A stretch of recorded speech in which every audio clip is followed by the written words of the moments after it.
Hey guys, welcome to this episode of A Sith Temple. I'm Raven, your GS. And I'm Joe, 1/3 of the CYBERNERDS. And today, the real question is, will Rogue One be better than The Force Awakens?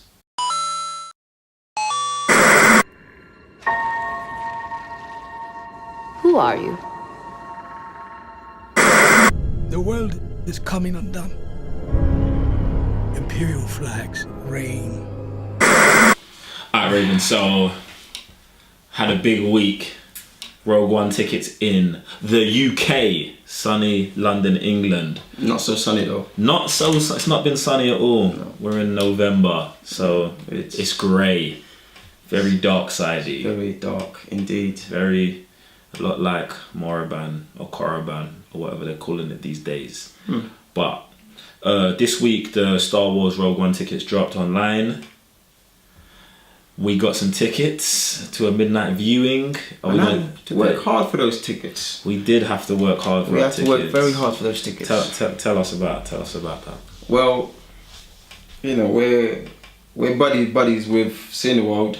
Yeah, we love Cineworld. Shout out to Team Unlimited. Yep. Shout out to Team Unlimited. And you know, they're supposed to at us whenever the tickets were available, which they did. Which they did at midnight. At midnight. However, midnight, tickets were only available to certain cinemas. Not to our local cinema. Which might be the second biggest in London, and I'm going to say that just behind the Leicester Square one. The Leicester Square one where they have the premieres is probably bigger than the O2. I've been there a couple of years ago. Okay, but anyway, 1 o'clock.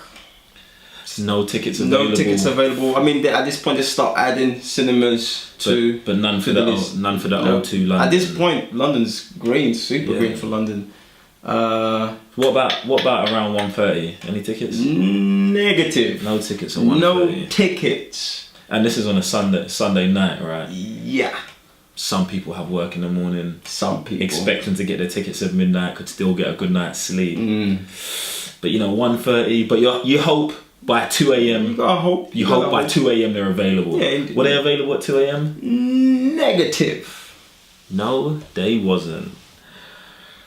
How does this story end, Raven? Well, at some point we're like, you know what? Gotta give it up. We're about to sleep. Call it a night. And just before, this is how sick it is. You know when you click that refresh button right before you quit at 2:39 a.m. O2 London. O2 shows up. O2 shows up. But there's always a but. Now we have to fight to get in the queue to get into the purchase. So, not happening. So we spend another what? 25 minutes click and refresh to see when the seats are going to be available, when the page for the seat booking is going to be available. You know, when you do something for a minute, like repeatedly, you know, it looks like you're going forever. Yeah. For 25 minutes, more minutes, doing that. It's like being stuck in a phantom zone. It's like if you was the General Zod in the phantom zone. Or being stuck in the Sarlacc pit. I think that's the best description. It's like Boba Fett been trying to climb out. Cineworld got quite a bit from us on Twitter. Yeah, we gave him a hard time on Twitter. Look, had to. Listen, we love Cineworld. Shout out to Team Unlimited. But at the same time, it's like that first time you have an argument with your girlfriend. You know you're gonna get over it, but you know you gotta go through it to keep going. So we had a problem, but anyway, we're over that. Why? Because we got tickets. We got great tickets, super screen. Yep.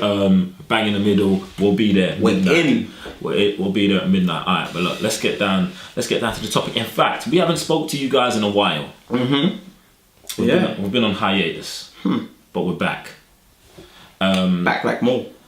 Since we've been away, what's dropped? Rebels. We're on like episode 7 of Rebels. Rebels has been pretty good. Very good. Rogue One's dropped a new trailer. and a new international Yep. international trailer. That's happened, and the tickets have dropped. So let's focus on the Rogue One stuff. Rogue One. Wait. Let me ask you a question about Rebels real quick. Rebels. Because you know where Rebels is placed in the universe, you know, before Episode 4, maybe before Rogue One, maybe during Rogue One. Quick question: do we see any Rogue One characters do we see any Rebels characters show up in the movie Rogue One, or do we see anything in Rogue One that refers to characters from Rebel, like the Ghost, or what's her name, Hera, the pilot? Do we see her character show up at the Rebel base when they're making a plan to steal the Death Star plans? Like, I don't think we'll see it. But I would like to see some sort of reference, some sort of, just the camera moving by and you pick up, that little object, or maybe even the character or the name just being heard. I think we're at that stage where Star Wars is starting to do those things and drop little hints here and there.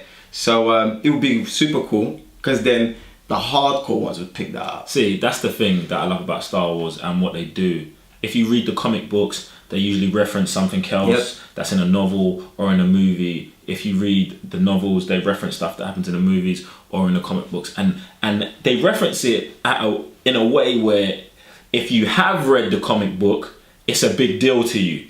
But if you haven't read the comic book, you don't know what just happened. Yeah. But you don't feel left out. You don't feel left out. You don't feel like, it's like extra bonus. Really. It's a bonus for the people who are reading it, and anyone who's not reading it, you just don't know what just happened. See, now you're going into this. I just asked the questions, Raven. I just asked the because this is what Star Wars does. And this is as soon as something is put on the table, you open up the can of worms, and then it's going to be a mess, because now we're going to start thinking of theories, and we're going to start all these ideas, and we're never going to leave here. And I just wanted to know if you thought Rebels character. Hell yeah, it's a big deal. It's not a small thing. It's a big deal. Like, come to think about it, usually, like we say little bonus, but to us, it's something. It's everything. It's everything. Yeah, it's everything. It's everything. Like, I'm gonna give you one small, and this is how small this is. One. Reading this book, right? I'm reading this book. Which book are you reading? Right, the Sith, the Book of Sith. The Book of Sith, right? And there's quotations, okay? There is annotations by whoever's found certain pages, whatever. And I'm going through it, so the majority of the time is Mace, you got Yoda, you got Luke, you've got, what's his face? Palpatine, majority of the time is Palpatine. And because I'm so used to seeing the names, like as he says at the bottom, the names, at one point I'm reading this different handwriting, and it says, Vader. And that just... mind blown. And all I had to see was a signature saying, Vader. This is Star Wars. That's what it does to you. Like I said, I just asked one question, but yeah. I mean... Okay, let's move on. In fact, okay, let's just rewind for a second. Go ahead. I do think that we are going to get some sort of reference to the characters in Rebels. And I think it's going to be done with a very casual sentence, like, is the crew of the Ghost here yet? That's a good one. Something, just, it's going to be subtle like that. Our minds are going to be blown. Anyone else is not going to be none the wiser. Yeah. Something like that's going to happen. Maybe they refer to not Ezra, because I don't think they're really going to refer to any Jedi characters. No. I feel like they'll refer to maybe first name Hera, Hera, maybe Sabine or someone like that. These are the things I think is going to happen. But I do think there's going to be reference, just because there is a crossover and it's such a big event. Like, stealing the Death Star plans led to everything. Everything that happens after that came because of this moment that we're going to have this movie over. And because Rebels in the same time period, and they are on a Rebel ship or a Rebel cell, there's no way it's not connected. Alright, we're moving on. I know you got the face. I'm just going to leave the face there. We're moving on. Alright, now main topic of the show. Right. We're there already. Right. Is Rogue One going to be better than The Force Awakens? I don't want a yes or a no. I'm just going to throw some numbers out there first of all. Force Awakens, highest grossing movie in America ever. The return to Star Wars after 20 years. Episode 7. A reintroduction to Star Wars for people old, young, new. Probably one of the top 5 movies of 2015. And I'm trying to be modest. I'm trying to be modest by saying... Please don't be. The best movie of 2015. Okay. Say it like it is. Say it like it is. The best movie of 2015. Come on, we're at the Sith Temple. Like, we don't hold back. I was trying to be nice. No, sorry. Best movie of 2015. Mm-hmm. Is Rogue One gonna be better than it?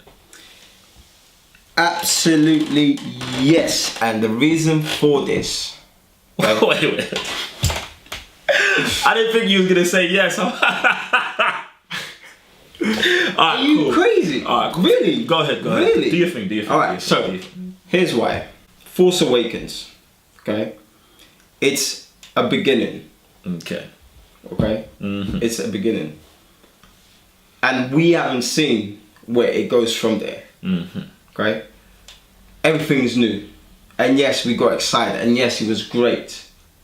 But this is the other side of the war that led to every other event that we've had to this day. Yeah. Including Force Awakens. Okay. Alright? So, yes, absolutely. Like, there is 2 sides of the war. Like, there's always 2 sides of wars. If we're going to look at it in that perspective. Alright? You've got the gritty stuff, you've got the strategies, you've got whoever's on what side doing what. This is one side we've never seen. Alright, and it plays a big role. The with biggest. No lightsabers. Maybe the minimum is lightsabers. Yeah, so barely any Jedis, Siths. Okay, we already know Vader's gonna be there. Okay, so if Vader's there, we're gonna see someone else. Obviously, we've got Force sensitive people around. All right. So this is the other side that is just as important as any other part that we've seen. Whether it was the lightsaber fights, whether it was on space with the ships, like. Alright, now it's funny that you've said that you think Rogue One is going to be better than The Force Awakens, because I'm on the opposite side of this. Now, for all the reasons you've just said that Rogue One's going to be better than Force Awakens, I think they work in reverse. I think the last time we went back in time to the prequels, some people love them, some people hate them, didn't go well.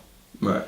And I think the reason it doesn't go well because they spent so much time in those movies just trying to connect to the other movies. Like, let's see young Vader, let's see young Yoda, let's see young Obi-Wan. Do you know what I'm saying? Like, there was so much connection. But I don't think Rogue One's going to have that problem trying to connect, because obviously we've got a whole bunch of new characters and stuff like that. But where I do think there may be some problems is that their hands are tied in the story.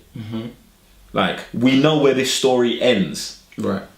Like, no matter what happens in the movie, we know at the end they steal the Death Star plans.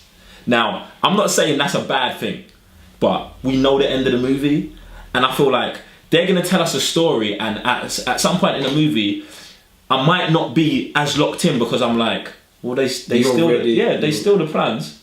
Do you know what I'm saying? Like, that's one of my problems with it. Then the next thing, like you're saying, minimal, one lightsaber.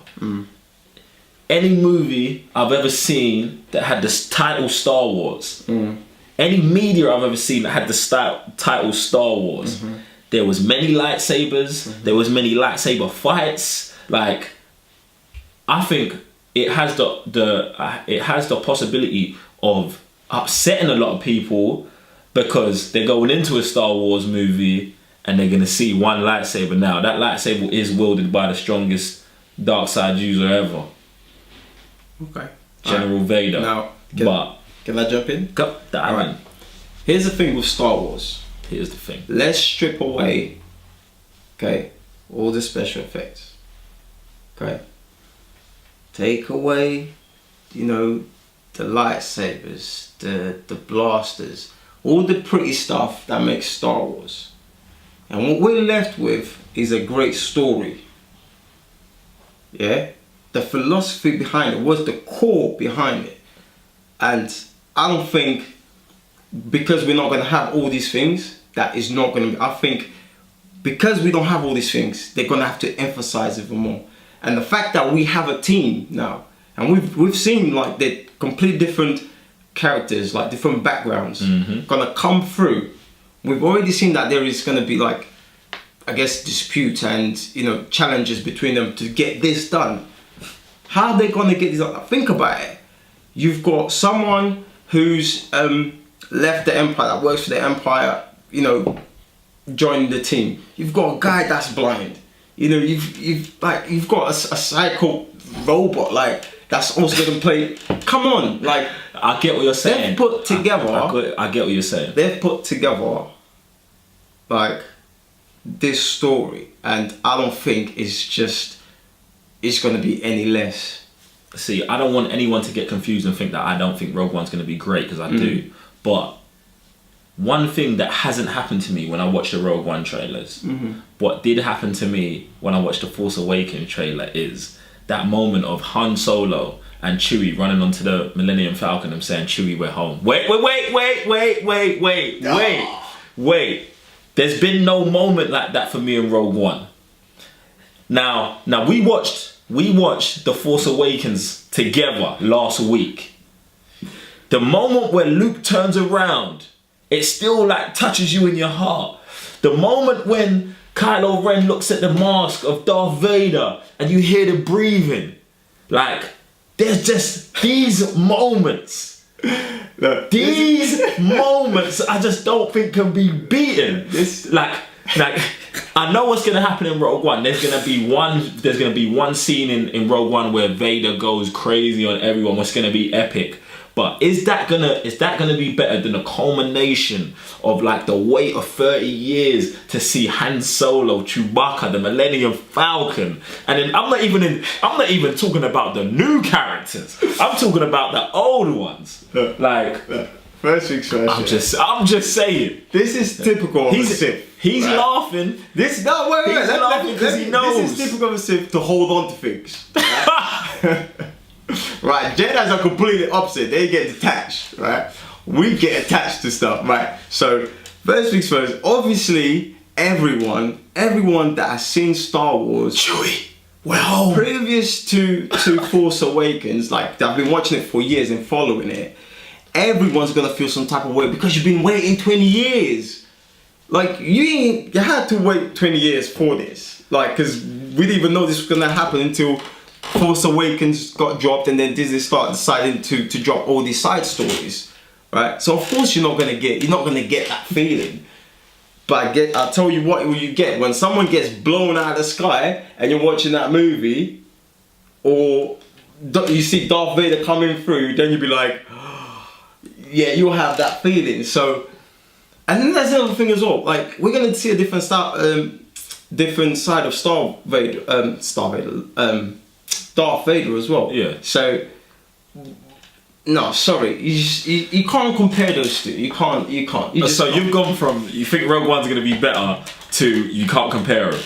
No, you can't compare to what you said. Like that feeling when you saw Han Solo. And I think that plays a big part. Like, we're hardcore Star Wars fans. We are. So that feeling is a big thing. Like, it's a big thing. Regardless, you can watch from 1 to 7 to 10. Like, we probably will never have that scene simply because we'll never have to wait 20 years for another Star Wars movie. And that's a fact. So that's why Force Awakens is going to be better than Rogue One, because of that 20-year wait. To me, that's enough. Having that feeling of, I remember sitting in the cinema next to you. my stomach turning. I've got butterflies because I'm about to watch episode 7. Do you know what's gonna give me butterflies when I see that? What? When I see this man come through and start ducking people. Spoiler alert, we know he's gonna die. We know that. He can die. As long as he dies with dignity and he goes in, then I'm cool. Donnie Yen made it. Big fan. Anyway. Alright, but that's my thoughts on it. I just think with that feeling, like you said, we'll probably never get that feeling again, and that's why that's one of the most memorable parts of the Force Awakens. Not even scenes in the movie, but the feeling, the feeling before watching it. They shot that well. They did that on purpose. Come on. I mean, come on. You lost your mind last week when we watched the part again where they're running to the ship gets blown up and they turn. It's the Millennium Falcon. Like these feelings. I lose my mind whenever it comes to Star Wars. These moments can't be beat. Right, it's emotional. It's always emotional when it comes to Star Wars, and obviously, like we was breaking the movie down, and there's like, stuff that was like, man, like they've done that so well. Or like even the part that we were talking about with Chewie and Han Solo, big. So, no, sorry. Like, I get it. Like, I get like Force Awakens and everything they brought in, the new chemistry between Rey and Finn, which is also great. We loved it, but I think there's more to it as well. There's more to it, and I don't know. I'm just gonna have to wait and see. But to me, Rogue One's going to be better. All right, cool. Well, guys, you've heard what we think. Let us know what you think in the comment section below. Also, because Rogue One's coming out, and we're nice guys. Are we nice guys, Raven? Indeed. We've got a good day when we get our Star Wars tickets. We're giving out a whole bunch of Rogue One posters, like you can see in the back, that we got straight from Star Wars Celebration. Now, if you want to get one of these posters, all you've got to do is subscribe to our channel and leave a comment. Doesn't matter what the comment is. Yep. It can say Joe's right, Raven's wrong. That would be great. If it says Joe's right and Raven's wrong, that will also be great. So, subscribe, leave a comment, and we will pick the winners at random. Yep. Other than that, guys, where can they find you, Raven? You can find me tweeting away at CMC_GS. And you can find me on Twitter, Facebook, and Instagram at JICanWin. And you can follow us at the CYBERNERDS on Facebook, Twitter, Instagram, and obviously on YouTube. We now also have a Patreon, guys. So if you've got $1 and you want to give it to us so we can bring you more videos like this, do that. You can follow us on Patreon at patreon.com/thecybernerds. So other than that, guys, we'll see you at the next Sith Temple. Indeed. Gareth Edwards, and he's in a helicopter with like an alien little creature, and this alien creature's on a cannon, and he is just blasting shells out of he's blasting shells out of an open door, and I'm like that's ripped straight out of like a Nam movie, like.